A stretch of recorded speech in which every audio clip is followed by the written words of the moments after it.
네, 주님께 영광을 올려드립니다. 사도행전 28장 11절부터 31절 말씀 함께 교독하도록 하겠습니다. 11절부터 31절 말씀입니다. 석 달 후에 우리가 그 섬에서 겨울을 난 알렉산드리아 배를 타고 떠나니 그 배의 머리 장식은 디오스구로라. 수라구사에 대고 사흘을 있다가 거기서 둘러가서 레기온에 이르러 하루를 지낸 후 남풍이 일어나므로 이튿날 보디올에 이르러 형제들을 만나 그들의 청함을 받아 이래를 함께 머무니라. 그래서 우리는 이와 같이 로마로 가니라. 그곳 형제들이 우리 소식을 듣고 앞비오 광장과 트레이스 다베느레까지 맞으러 오니 바울이 그들을 보고 하나님께 감사하고 담대한 마음을 얻으니라. 우리가 로마에 들어가니 바울에게는 자기를 지키는 한 군인과 함께 따로 있게 허락하더라. 사흘 후에 바울이 유대인 중 높은 사람들을 청하여 그들이 모인 후에 이르되, 여러분 형제들아, 내가 이스라엘 백성이나 우리 조상의 관습을 배척한 일이 없는데 예루살렘에서 로마인의 손에 죄수로 내준 바 되었으니 로마인은 나를 신문하여 죽일 죄목이 없으므로 석방하려 하였으나 유대인들이 반대하기로 내가 마지못하여 가이사에게 상소하며 내 민족을 고발하려는 것이 아니니라. 이러므로 너희를 보고 함께 이야기하려고 청하였으니 이스라엘의 소망으로 말미암아 내가 이 쇠사슬에 매인 바 되었노라. 그들이 이르되 우리가 유대에서 내게 대한 편지도 받은 일이 없고 또 형제 중 누가 와서 내게 대하여 좋지 못한 것을 전하든지 이야기한 일도 없느니라.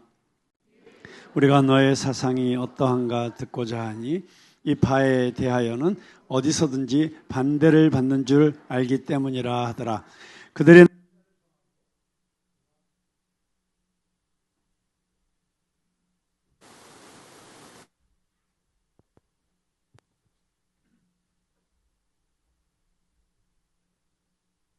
죄송합니다.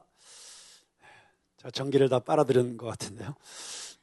그들이 날짜를 정하고 그가 유숙하는 집에 많이 오니 바울이 아침부터 저녁까지 강론하여 하나님의 나라를 증언하고 모세의 율법과 선지자의 말을 가지고 예수에 대하여 권하더라. 그 말을 믿는 사람도 있고 믿지 아니하는 사람도 있어. 서로 맞지 아니하여 흩어질 때 바울이 한 말로 이르되, 성령이 선지자 이사야를 통하여 너희 조상들에게 말씀하신 것이 옳도다. 일러스되 이 백성에게 가서 말하기를 너희가 듣기는 들어도 도무지 깨닫지 못하며 보기는 보아도 도무지 알지 못하는도다. 이 백성들의 마음이 우둔하여져서 그 귀로는 둔하게 듣고 그 눈은 감았으니 이는 눈으로 보고 귀로 듣고 마음으로 깨달아 돌아오면 내가 고쳐줄까 함이라 하였으니, 그런즉 하나님의 이 구원이 이방인에게로 보내어진 줄 알라. 그들은 그것을 들으리라 하더라. 바울이 온 이태를 자기 셋집에 머물면서 자기에게 오는 사람을 다 영접하고 하나님의 나라를 전파하며 주 예수 그리스도에 관한 모든 것을 담대하게 거침없이 가르치더라. 아멘. 꿈은 이루어집니다. 마침내 이루어집니다. 바울이 드디어 로마에 오게 되었습니다. 배가 파선하기도 하고 뱀에 물리기도 하고 테러 조직의 살해 위협을 받기도 하고 감옥에 갇히기도 하고 매를 맞기도 하고 이곳저곳 재판정에 불려 다니기도 하고 죽을 고생을 하고 죽을 고비를 넘기면서 마침내 오게 되었습니다. 여러분, 죽을 고비를 겪는 게 죽는 게 아닙니다. 모든 터널은 아무리 길어도 끝이 있습니다. 우리가 걸어가고 있는 이 어두운 시간이 동굴이 아니고 터널이라면 반드시 터널 끝에서 비춰오는 빛을 보는 날이 오게 될 것입니다. 아니, 동굴일지라도 믿음은 그 동굴을 뚫어내어 터널이 되게 만드는 능력인 줄로 믿습니다. 바울이 마침내 로마에 서 있습니다. 하나님께서 세우시고자 하면 반드시 서게 됩니다. 바울이 로마에 그토록 오기를 원했던 것은 나도 이제 큰 물에서 놀아야겠다. 그런 개인적 야망에서 비롯된 것이 아니었습니다. 로마서 1장 10절에 보면 어떠하든지 이제 하나님의 뜻 안에서 너희에게로 나아갈 좋은 길 얻기를 구하노라.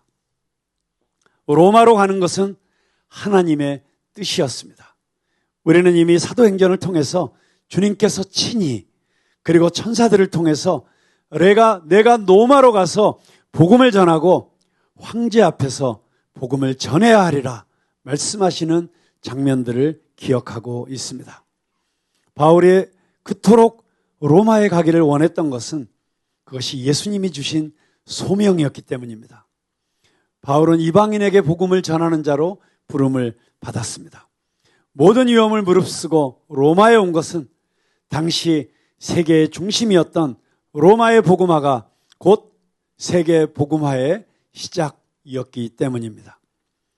요한 웨슬레가 세계는 나의 교구입니다. 그렇게 선포했던 것처럼 바울 사도는 로마뿐만 아니라 전 세계를 가슴에 품고 있었습니다. 전 세계에 복음의 충격과 영향력을 가하는 것. 그것은 바울의 가슴 속에서 하루도 잊혀질 수 없는 가장 뜨거운 열정이었고 가장 강렬한 꿈이었습니다. 그 꿈은 바울에게서만 머물지 않았습니다. 오늘날 저와 여러분이 예수를 믿게 된 것이 그 당시 바울 한 사람이 가졌던 그의 꿈, 그의 세계선교의 비전의 결과라는 사실을 기억하십시오. 사랑하는 우리 푸른나무교회 성도 여러분, 어떤 꿈을 꾸면서 2024년을 살아오셨습니까? 저는 어제 참 뜻깊은 시간을 가졌습니다. 우리 대한민국의 국회의장께서 18살에 보육원을 나와서 자립을 해야 되는 청소년들, 그리고 이미 보육원에서 떠나서 세상 속에서 힘겹게 일어서기를 하고 있는 청년들을 의장 공관으로 초청해서 맛있는 식사를 대접하고 또 크리스마스 콘서트를 선물하는 그런 자리에 우리 프레이즈 게더링의 아티스트, 그중에는 우리 푸른나무교회 성도님들도 함께 계셨는데 저희가 함께 참석해서 복된 시간을 가졌습니다. 그 청년들에게 우리 푸른나무교회 이름으로 커피도 선물하고 또 블루투스 헤드폰도 선물하고 무엇보다도 최고의 찬양을 선물할 수 있었습니다. 어제 하나님께서 저에게 주신 감동은 문화와 예술로 땅끝까지 복음을 전하는 교회라고 하는 우리 푸른나무교회의 꿈이 반드시 이루어질 것이라는 것입니다. 그리고 2025년은 본격적으로 그 일이 시작되는 원년이 될 것이다. 아멘이십니까? 네, 그런 감동이 저에게 있었는데요. 어제 그 우원식 국회의장님이 청소년들에게 들려주신 말 가운데 가장 저의 마음에 와 닿은 이야기는 그 사람의 꿈의 크기가 그 사람의 크기를 결정한다. 사랑하는 성도 여러분, 하필이면 그 많고 많은 교회 중에서 왜 세상에서 듣도 보도 못한 교회, 푸른나무교회 부르심을 받으시고 이 자리에 와 계십니까? 여러분은 이 교회 성도로서, 이 교회 공동체의 한 지체로서 어떤 꿈을 품고 살고 계십니까? 여러분의 로마는 어디입니까? 요한복음 3장 16절, 우리가 너무 잘 아는 말씀이죠. 하나님이 세상을 이처럼 사랑하사. 하나님께서 전 세계를 내다보시면서 세계를 사랑하셨다면 우리의 사랑과 꿈도 이 온 세상을 향해야 되는 것이 당연한 것 아니겠습니까? 여러분, 월드 크리스찬이라는 말 들어보셨습니까? 세계를 품은 그리스도인. 푸른나무교회 성도들은 절대로 잊지 말아야 될 세 가지 핵심 키워드가 있습니다. 제가 여러 번 말씀드렸는데 비블리컬, 성경적이 돼야 되고, 히스토리컬, 역사적이 돼야 되고, 글로벌, 세상을 품은 그리스도인이 되어야 된다. 2025년도 우리 모든 푸른나무교회 성도들은 세계 선교의 꿈을 함께 꿀 수 있게 되기를 주님의 이름으로 축원합니다. 물론 세계 선교라는 것이 꼭 먼 나라 아프리카로 남미로 떠나는 것만을 의미하지는 않습니다. 오히려 땅끝이 우리가 지금 살고 있는 이 자리가 될 수 있고 또 북녘 땅이 될 수 있고 또 어쩌면 우리 직업의 현장이 될 수도 있습니다. 중요한 것은 세상을 사랑하시는 모든 백성을 사랑하시는 그 하나님의 사랑을 우리의 마음에 품고 예수님의 마음으로 이웃과 세상을 바라보면서 나에게 하나님이 마음을 주시는 바로 그것을 향해서 우리의 삶을 드릴 수 있는 저와 여러분이 되어야 한다고 하는 것입니다.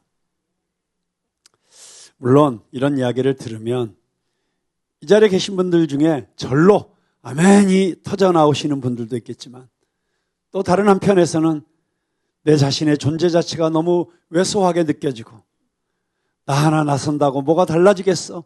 그런 마음이 자동으로 드시는 분들도 있으실 것입니다. 나는 $1 안 받은 종이라고 나는 오병이어에 등장하는 그 어정쩡한 물고기 크지도 않고 작지도 않고 그래서 해변에 버려진 옵사리용 같은 존재라고 그렇게 생각되시는 분들이 혹시 있다면 반드시 기억하십시오. 내가 가진 것이 아무리 작고 부족할지라도 그것을 주님의 손에 올려드리면 그래서 주님께서 사용하시면 이 세상을 바꾸는 기적의 재료가 될 수 있다는 사실을 믿으시기 바랍니다. 한 어린 소년의 보리떡 5개, 물고기 2마리가 5,000명을 먹이고도 12광주리가 남는 축복의 재료가 될 수 있었다고 하는 것은 그것이 우리 신앙생활의 본질을 보여주는 사건이라고 할 수 있습니다. 사도 바울이 로마에 입성해서 로마에서 어떻게 살았는지를 28장 11절부터 31절까지를 보여주고 있습니다. 저는 이번 주와 그리고 마지막 주 2번에 걸쳐서 이 28장을 설교함으로써 올 한 해 동안 저희들이 함께 달려왔던 이 사도행전 설교의 대단원의 막을 내리려고 합니다. 아쉬우신가요? 아쉬운 척이라도 좀 하시죠. 네, 사도행전 벌써 끝나게 되었는데 아쉬우시죠? 네. 아쉬울 것 없습니다. 사도행전은 계속됩니다. 우리의 삶을 통해서 우리 교회를 통해서 자, 오늘은 사도 바울이 로마에 입성해서부터 한 2년 동안 그가 어떤 모습으로 살았는지를 보여주고 있습니다. 그런데 이 시간 동안에 저의 시선을 강렬하게 잡아끄는 그냥 제 눈에 쏙 들어오는 세 장면이 있었습니다. 그 첫 번째 장면은 15절에 이렇게 소개되고 있습니다. 그곳 형제들이 우리 소식을 듣고 앞비오 광장과 트레이스 타베르네까지 맞으러 오니 바울이 그들을 보고 하나님께 감사하고 담대한 마음을 얻으니라. 자, 이게 무슨 얘기냐면요. 자, 사도 바울이 이제 멜리데 섬에서 3개월 동안 겨울을 난 다음에 함께 머물고 있던 알렉산드리아에서 오던 배를 얻어 타고 그리고 로마로 가서 이제 레기온이라는 항구에서 하역을 하고 그리고 육로를 통해서 로마로 오고 있었어요. 그런데 그 소식을 듣고 로마에 있는 형제들이 핸드폰이 있는 것도 아니고 어떻게 바울이 오고 있다는 사실을 알았을까요? 물론 그 당시에도 여러 가지 방법을 통해서 커뮤니케이션이 일어나고는 있었을 것입니다만 참 놀라운 일이 아닐 수 없습니다. 여기 앞비오 광장 로마에서 약 40-50km 남쪽에 있는 곳인데 거기에 트레이스 타베르네까지 이름이 좀 어렵죠. 그런데 우리 한국어 옛날 성경에는 3관까지 이렇게 되어 있어요. 3관. 그래서 영어 성경을 보니까 three taverns. 태번이 뭐냐면 쉽게 말하면 주막이에요. 주막. 태번이나 펍이나 다 술집이지만 특별히 태번은 숙박시설이 있는 술집. 그러니까 딱 옛날 우리 주막이죠. 근데 로마에 오기 위해서 이탈리아의 남쪽 항구에 귀향한 사람들이 이제 로마로 가는 길에 중간에 머물러서 잠을 자고 가는 바로 우리 한국어로 치면 말죽거리, 말 죽 끓여서 먹이고 그리고 하루 쉬고 그리고 한양 도성으로 들어오는 그 말죽거리 같은 곳이 이 트레이스 타베르네라고 할 수 있습니다. 거기까지 내려온 거예요. 사실 오늘날 차로 가도 40-50km 만만한 거리가 아니잖아요. 그런데 얼마나 바울을 보고 싶었으면, 얼마나 한시라도 아니 1분이라도 더 빨리 바울을 만나고 싶었으면 로마의 성도들이, 형제들이, 자매들이 바울을 만나러 왔겠습니까? 정말 바울도 너무나도 보고 싶었던, 로마에 살고 있었던, 이미 그리스도인이 되었던 형제 자매들, 그들과 만나는 장면이 이렇게 기록되어 있습니다. 그들을 만나자마자 바울이 너무 기뻐서 하나님께 감사 기도를 드리고 있습니다. 하나님 너무 감사합니다. 드디어 제가 로마에 왔군요. 드디어 제가 그토록 보고 싶었던, 그래서 제가 어찌하든지 이들의 신앙을 좀 더 강하게 해주고 좀 더 하나님의 말씀을 가지고 양육해주고 그리고 이들이 끝까지 굳게 이 신앙을 지킬 수 있도록 내가 도와주고 싶었던 이 형제자매들을 드디어 얼굴과 얼굴을 대하여 만나는군요. 그러면서 하나님께 감사 기도를 드리고 있는 장면입니다. 자, 로마에서부터 이 남쪽 도시까지 한 걸음에 달려온 이 사람들은 누구였을까요? 우리는 로마서 16장에서 이 사람들이 어떤 사람들이었을지를 짐작할 수 있습니다. 바울이 로마에 가기 전에 이미 로마서라고 하는 편지를 쓸 때 마지막 16장에 로마에 있는 성도들에게 안부를 묻고 있습니다. 누구에게 문안하라, 누구에게 문안하라. 2절에 보면 나의 보호자가 되었다라고 소개하는 베베가 있습니다. 이름이 어렵죠? 베베. 영어로는 피비라는 이름을 헬라어로 베베라고 읽었습니다. 나의 보호자가 되었다. 3절에 보면 나의 동역자가 되었다고 소개하는 브리스길라와 아굴라. 그 부분은 사도 바울의 목숨을 위하여 자기의 목이라도 내어놓았다고 로마서 16장 4절에서 이야기하고 있습니다. 그런가 하면 5절에 아시아에서 처음 익은 열매 에베네도, 복음 사역을 시작했을 때, 아시아에서 첫 전도를 했을 때, 아직 아무런 열매가 맺히지 않았을 때, 그래서 나는 여기서 아무것도 할 수 없단 말인가 낙심하고 있을 때, 그때 첫 열매가 되어 주었던 하나님 감사합니다. 드디어 주님을 믿는 형제가 생겼습니다. 그 감격을 잊을 수 없었던 에베네도. 6절에 보니까 너희를 위하여 많이 수고하는 마리아. 일 안 도와준다고 마르다한테 야단 맞더니 여기서는 일 열심히 하고 있는 그 마리아는 아니겠죠. 네, 이름은 같은 마리아. 너희를 위하여 많이 수고하는. 7절에 보니까 나와 함께 갇혔던 안드로니고와 유니와, 이들은 로마로 가기 전에 사도 바울이 아시아 지역을 전도하고 있었을 때 그때 감옥에 같이 갇혔었던 것 같습니다. 이런 이름들과 이런 사연들이 로마서 16장에 가득 차서 우리에게 소개되고 있습니다. 주 안에서 수고한 두루베나와 두루보사, 왠지 쌍둥이 자매 같죠? 구별할 길이 없어요. 두루베나는 한쪽에 얼굴 한쪽에 점이 있고 두루보사는 점이 없는데, 근데 문제는 볼 때마다 두루베나인지 두루보사인지 헷갈리게 만드는 그런 쌍둥이 자매들. 놀라운 사람이 등장합니다. 그의 어머니는 나의 어머니이기도 하다라고 하는 루포와 그의 어머니. 도대체 어떤 사람이었기 때문에, 그 여인이 어떤 삶을 살았기에 사도 바울이라고 하는 이 사도에게 나의 어머니, 이것은 물론 나의 영적인 어머니라는 얘기겠죠. 그런 이야기를 들을 수 있었을까? 그 외에도 수많은 이름들이 등장합니다. 그들 중에 누가 지금 바울 일행을 맞으려고 아비오 광장과 이 트레이스 타베르네까지 왔을까요? 아마 누구라도 상관없었을 것입니다. 누가 왔더라도 교회를 대표해서 사도 바울은 정말 이들을 만나면서 보자마자 한 걸음에 달려가서 서로 끌어안고 입 맞추고, 이 로마의 성도들이 이 죽을 고생을 해서 자기들에게 복음을 전하기 위해서 오는, 자기들에게 하나님의 말씀을 전해주시기 위해서 오는 이 바울 사도를 환대하고 있는 모습, 저는 이게 교회라고 생각합니다. 서로 각자의 삶의 자리에서 그리스도인으로서 치열하게 살다가 영적 전투의 치열한 현장에서 때로는 피 흘리고, 때로는 부러지고, 때로는 멍들어서 돌아와도 웰컴 홈,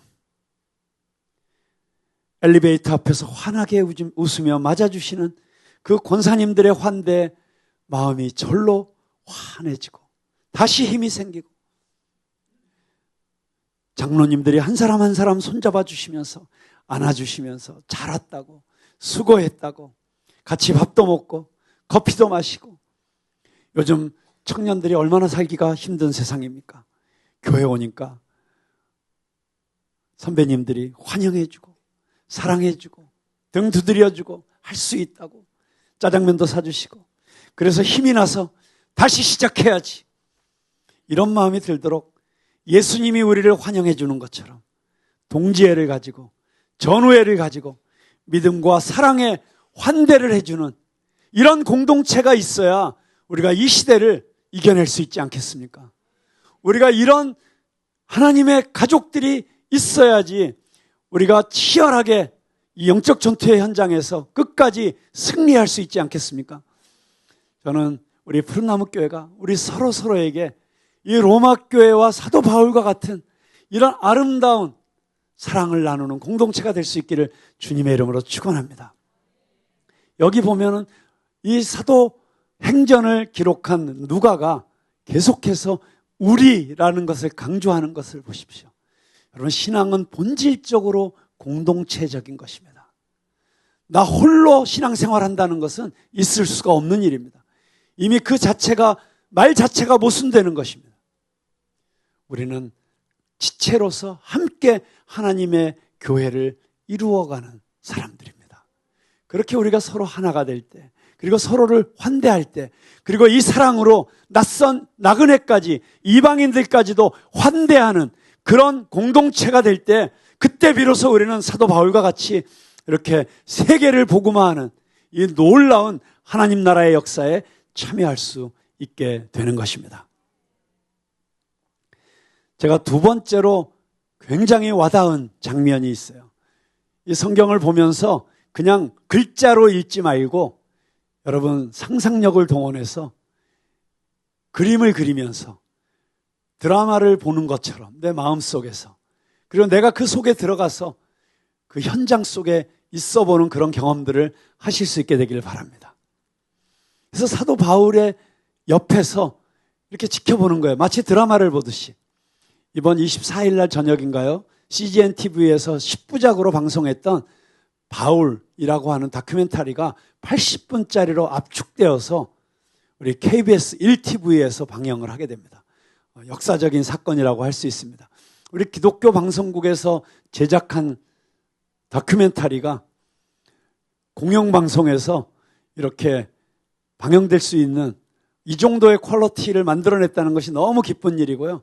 정말 우리가 이 탁월함을 가지고 이 문화 콘텐츠에, 그것이 음악이 되었던 미술이 되었던 방송이 되었던 영화가 되었던 드라마가 되었던 만들어낸다면 결국은 세상이 받아들일 수밖에 없는, 또 세상 속에서 필요한 그런 사역이 될 수 있으리라고 저는 믿습니다.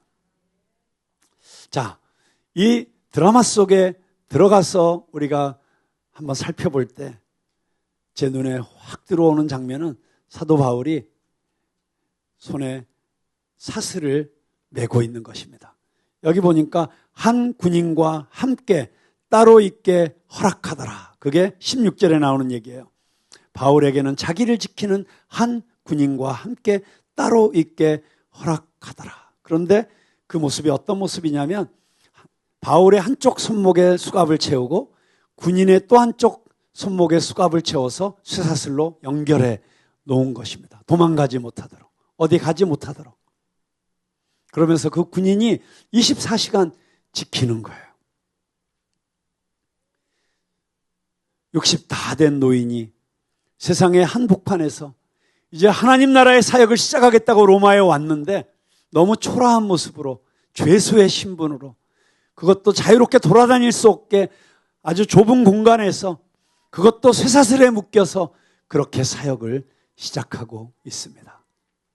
여러분, 그런데 바로 그런 작고 연약한 모습으로부터 놀라운 로마 복음화의 역사가 시작되고 있다고 하는 것입니다. 여러분, 제가 여러분에게 질문하고 싶은 것이 있습니다. 지금 누가 누구에게 묶여 있습니까? 바울이 로마 군인에게 묶여 있죠? 맞나요? 바울이 이 로마 군인에게 묶여 있나요? 이 군인이 바울에게 묶여 있다고는 생각해 보신 적 없으세요? 생각해 보세요. 이 군인이 무슨 죄가 있어요? 그런데 24시간 바울 옆에 있어야만 합니다. 그래서 바울이 아침에 일어나서 큐티하는 소리도 다 들어야 되고, 바울이 식사기도하는 기도도 들어야 되고, 또 바울 면회 온 사람하고 상담하는 얘기도 들어야 되고, 또 바울이 몇 사람 오면은 앉혀놓고 성경 공부시키는 것도 들어야 되고, 그냥 바울이 하는 모든 말을 다 들어야 되는 거예요. 세상에 이런 제자 훈련이 어디 있습니까? 저는 이 군인이 반드시 그리스도인이 되었었을 것이다. 도대체 바울하고 24시간을 그렇게 지내놓고 예수를 안 믿을 가능성이 있었을까? 그래서 보면 바울이 로마 감옥에 있는 이 시간을 통해서 시대 안과 경호대죠.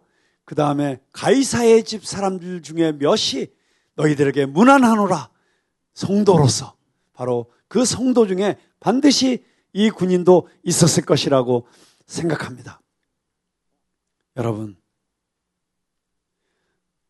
어쩌면 바울이 묶여 있었기 때문에 그 묶임을 통해서 누군가는 자유함을 얻었습니다. 바울이 묶여 있었기 때문에 누군가는 생명을 얻었습니다. 바울이 묶여 있었기 때문에 누군가는 오히려 자기가 빠져나올 수 없었던 죄와 사망과 저주의 감옥에서부터 풀려날 수가 있었습니다. 여러분, 그것이 그리스도 예수의 삶이 아니었습니까? 그분께서 생명을 내어주셨기 때문에, 그분께서 십자가에 매 달리셨기 때문에 누군가는 살아난 것이고, 누군가는 자유함을 얻은 것이고, 누군가는 저주로부터 풀려난 것입니다. 그렇다면 여러분, 우리도 이 세상 속에 살면서 어쩌면 우리를 묶고 있는 것들이 많이 있을 수 있습니다.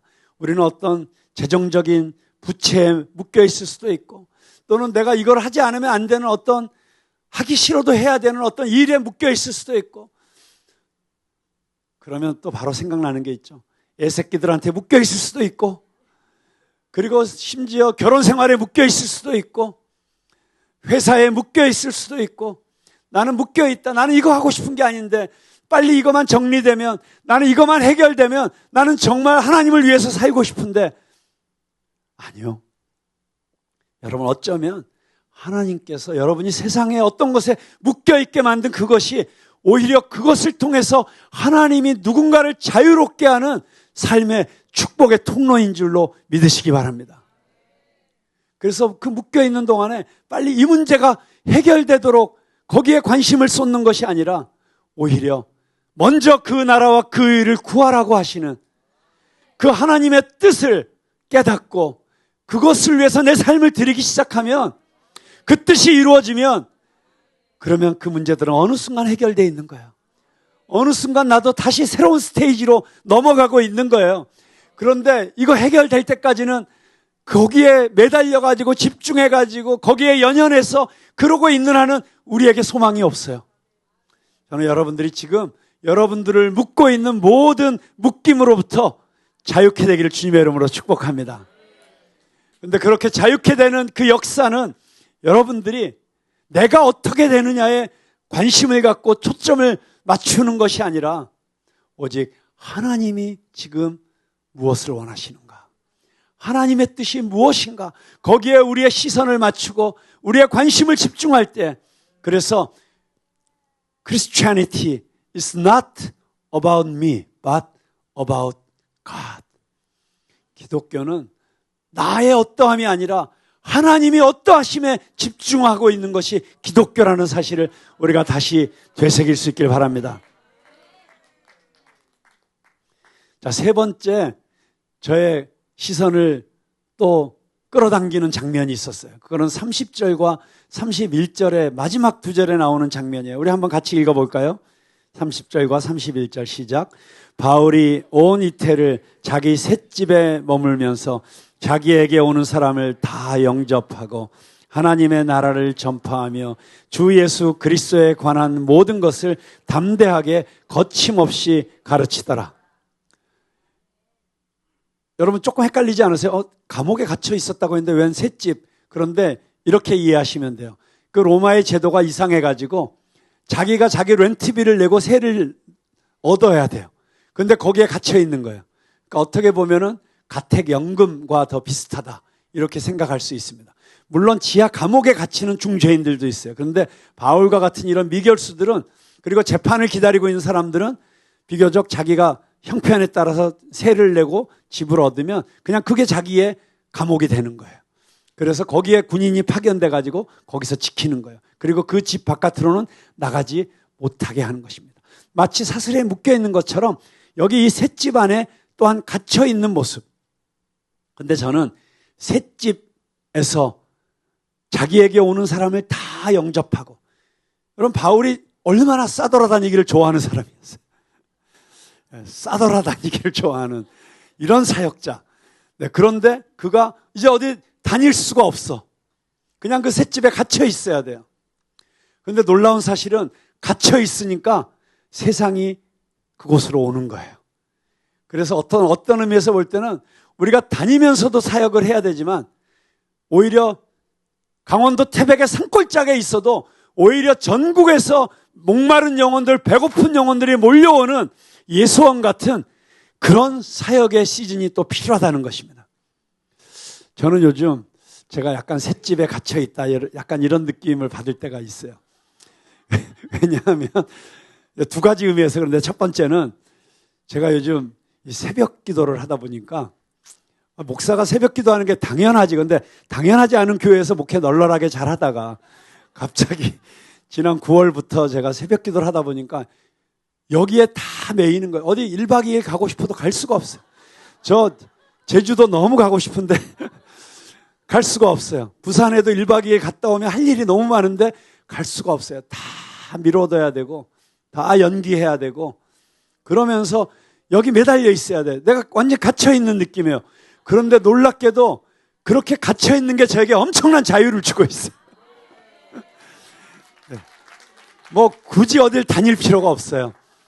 그냥 새벽 기도하고 아침에 성도들하고 같이 밥 먹고 그리고 대화 나누고, 그게 얼마나 저에게 행복하고 자유로운 시간인지. 그러면서 거기서 얘기하다가 거의 뭐 교회 일이 다 해결돼요. 거기서 많은 일들이 막 일어나고 있어요. 심지어 우리 교회에 오신 지 한 달밖에 안 되는 초신자께서 불이 붙으셔가지고 우리 1월 1일 날 송구영신 예배 드리고 다 같이 해맞이하러 정동진에 가십시다. 초신자가 선동을 하는 바람에 그 자리에 있는 분들이 다 충동적으로 다 오케이 사인을 했어요. 그래서 그분께서 자기가 관광버스도 대절하겠다. 혹시 새벽기도 안 나오시는 분들도 그날은 다 정동진에 같이 가시겠다 하면 2대 빌리겠다. 뭐 이렇게 저지르시는 일들이 막 새벽기도에 일어나고 있습니다. 중요한 것은 그런 일들이 일어나고 있는 것이 중요한 게 아니라, 오히려 어떤 의미에서 볼 때는 우리가 자유롭게 다니지 못하고 마음껏 하고 싶은 일을 못하는 어떤 제한이 있다고 할지라도, 우리가 뭔가에 묶여 있는 것 같다고 할지라도, 오히려 그것을 허락하시는 그 하나님의 뜻을 깨달으면 그것이 오히려 우리에게 축복의 시간이 될 수 있다고 하는 것입니다. 그것을 통해서 하나님이 우리 삶에 새로운 역사를 일으켜 주실 수 있다고 하는 것입니다. 이 셋집이 저에게 주는 두 번째 감동은 무엇이냐면, 우리 푸른나무 교회가 새빵살이 하고 있잖아요. 아까도 우리 대표기도 하시면서 우리 푸른나무교회 예배처소가 없는 게 아니죠. 여기 있어요. 그런데 지금 세를 얻어서 하고 있는 거죠. 세도 전세가 아니고 월세도 아니고 우리는 사글세. 사글세라는 얘기 들어보셨어요? 그냥 언제라도 떠날 수 있는. 그리고 우리 교육관도 또 나가라고 하는. 화장실 하나밖에 없어서 5층까지 올라갔다 내려갈 때는 이런 형편에서 살고 있는 게 마치 로마에서도 그 화려한 궁궐이 있고 그 어마어마한 귀족들의 저택들이 즐비하지만 설마 바울이 그런 대저택을 렌트해서 살았다고는 생각하지 않으시겠죠. 아마 가장 초라한 그냥 단칸방 하나 렌트해서 옹색하게 살고 있었을 것입니다. 그런데 그럼에도 불구하고 그곳에서 바울은 단 한순간도 복음을 전하는 일, 전도하는 일, 하나님 나라를 전파하는 일 쉬어본 적이 없습니다. 어떤 환경도 심지어 지하 감옥에 갇혀서도 찬양하고 복음을 전하던 사람이 그래도 아마 이 렌트는 이 월세집은 그래도 지상이었을 거예요. 거기서 살면서 못할 일이 뭐가 있었겠어요. 바울이 그렇게 했기 때문에 로마에 바울 당대에는 보지 못했지만 오히려 핍박을 받아 그는 목이 잘리는 참수형을 받아서 어떤 결과도 보지 못하고 생명을 잃었지만 그로부터 불과 몇백 년이 지나지 않아서 기독교가 국교로 공인되는 이런 놀라운 복음화의 역사를 이루어낼 수 있다고 하는 것입니다. 여러분 그렇습니다. 우리가 때로는 이렇게 너무나 아름다운 예배의 처소는 있지만 로비가 너무 좁아서 또 함께 식사를 하고 함께 교제할 수 있는 공간이 없어서 너무 불편하고 또 주중에 자유롭게 모여서 같이 밥도 먹고 또 청년들도 와서 시간 많이 보내고 싶은 대로 보낼 수 있는 이런 공간도 없고 때로는 우리 밴드가 연습하고 싶은 그런 공간을 얻으려면 지금 파주에 가서 거기서 연습을 해야 되고 이런 불편함이 있어요. 그런데 그러니까 우리에게 하나님 좋은 처소를 주시면 좋은 예배당을 드리면 우리가 강남 땅을 복음하겠습니다. 정말 좋은 예배당 주시고 좋은 교육관 주시고 좋은 식탁 교제할 수 있는 그런 공간을 주시면 우리가 정말 아름다운 교회를 이루어 보겠습니다 라고 백날 기도해 보세요.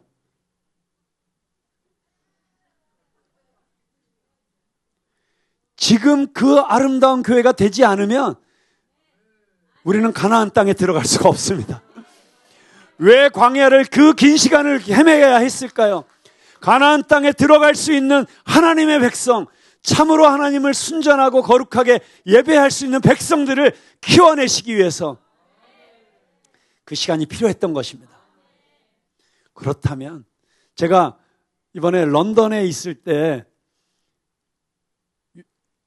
이 온라인으로 뉴스를 보다 보니까 우리 청담동 맥도날드가 팔렸다는 기사가 뜬 거예요. 그걸 보는 순간 제가 가슴이 철렁했어요. 우리 제1교육관이 없어지는구나. 그럼 어떡하지? 던킨은 너무 비싼데. 그냥 던킨이 들어오지 던킨 원더스가 들어와가지고 커피값도 비싸고 도너스 값도 하나에 4,500원. 도너스 따위가 이러면 안 되죠. 프리미엄 도너스니까. 그러면서 순간적으로 그럼 우리 성도들 이제 어디 가서 교제하지? 어디 가서 편하게 커피 마시지? 걱정하는 마음이 들다가 갑자기 그때 제 머릿속을 스치고 지나가는 어떤 노래가 있었어요. 나느냐 예수쟁이 사람들이 나를 손가락질해도 상관없어 난 괜찮아. 그 노래 아시죠? 양동근의 예수쟁이. 갑자기 저도 모르게 이렇게 제가 랩이 나오는 거예요. 나느냐 푸른 나무 셋집이라도 괜찮아. 맥도날드 없으면 던킨이라도 괜찮아. 새벽기도 앞침바싹 눈물겹다. 계단 옆에 캠핑용 무르스타 켜고 호박죽 버섯 스프 다 나온다. 오뎅탕에 떡볶이.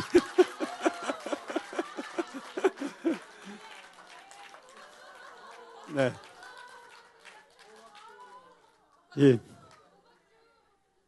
이 뒷부분은 제가 애드한 거예요. 어제. 네. 정말 여러분 새벽 기도의 아침 밥상 눈물겹지 않습니까? 여러분 제가 계속 이렇게 살자고 하는 게 아닌 건 아시죠? 그러나 우리 자녀들을 위해서, 우리 청년들을 위해서 공간이 필요합니다. 성도들이 마음껏 하루 종일 기도할 수 있고 교제할 수 있고 필요하면 같이 라면 끓여 먹을 수 있는 그런 공간이 필요합니다. 그런데 공간이 없어서, 주방이 없어서, 뭐가 없어서 우린 못해요 하고 있는 교회에는 아무 일도 일어나지 않습니다. 개인의 삶도 마찬가지입니다. 이 문제가 해결되면, 이 기간이 지나가면, 이 빚 다 갚으면, 졸업하면, 은퇴하면, 하나님 일 하겠다고 생각하고 아무것도 안 하고 있으면 아무 일도 일어나지 않습니다. 인생은 이거 끝났다고 절대 완벽한 조건이 갖추어지지 않습니다. 태풍이 지나가고 나면 다시 저쪽 하늘에 먹구름이 떠오르는 게 우리의 인생입니다. 그게 사도행전 28장이 우리에게 보여주는 가장 중요한 메시지예요. 사도행전은 미완성으로 끝나고 있습니다. 그럼에도 불구하고 지금 여기서 할 수 있는 것부터, 작은 것부터 시작하는 사람들, 바로 그런 사람들을 통해서 하나님의 나라의 이야기는 계속되는 것입니다. 지금 여기서 전도하지 않는 사람은 선교지 가서도 전도하지 않습니다. 그래서 선교사 후보생 뽑을 때 가장 중요한 질문이 개인 전도 올해 몇 명이나 하셨습니까? 여러분, 지금 여기에 빈자리가 이렇게 많은데, 그래서 올해 12월이 가기 전까지 반드시 한 명씩 전도해서 이 자리를 꽉 채우겠다고 틀림없이 저랑 철떡같이 약속을 이 자리에서 할 때 손 들었던 분, 손 들지 마세요. 창피하니까. 그때 제가 분명히 예견했어요. 만약에 올해 꽉 채워지지 않으면 내가 목사로서 얼마나 진짜 위신 떨어지는 일이냐. 그래도 괜찮다. 여러분들 도전할 수 있도록 내가 기회를 드리겠다. 그리고 결단하라고 했는데 결단들 하시고 순종 안 하신 분들 많이 있어요. 그런데 여러분 노력하셨으리라고 믿어요. 한 사람 전도하는 게 쉽지 않아요. 지금은 정말 교회가 이 사회적으로 너무 권위가 없어지고 너무나 이 교회의 신뢰도가 땅에 떨어져서 정말 모든 그 메이저 종교 중에서 개신교의 신뢰도가 이 사회에서 가장 떨어져 있는 이런 상황 속에서 20대, 10대 아이들에게 교회 가자는 얘기하기가 너무 어려워진 이런 시대 속에서 전도하기 어려운 것 잘 압니다. 여러분, 그래서 우리가 다시 기본으로 돌아가야 됩니다. 정말 우리 한 사람 한 사람이 사도 바울처럼 내가 이 여건이 만들어지면, 내가 이거 해주시면 그러면 저 전도하겠습니다. 하나님 일 하겠습니다. 정말 하나님 뜻대로 살겠습니다가 아니라 지금 바로 이곳에서 주님의 뜻을 이루기 위해서, 주님이 나에게 원하시는 그 부르심의 자리에 서 있기 위해서 내 삶을 드리는 저와 여러분이 될 때, 그리고 주님과 함께 동행하는 삶의 아름다움을 보여줄 수 있는 참된 푸른 나무가 될 때, 저와 여러분을 통해서 하나님은 이 놀라운 이야기를 계속 이어가실 것입니다.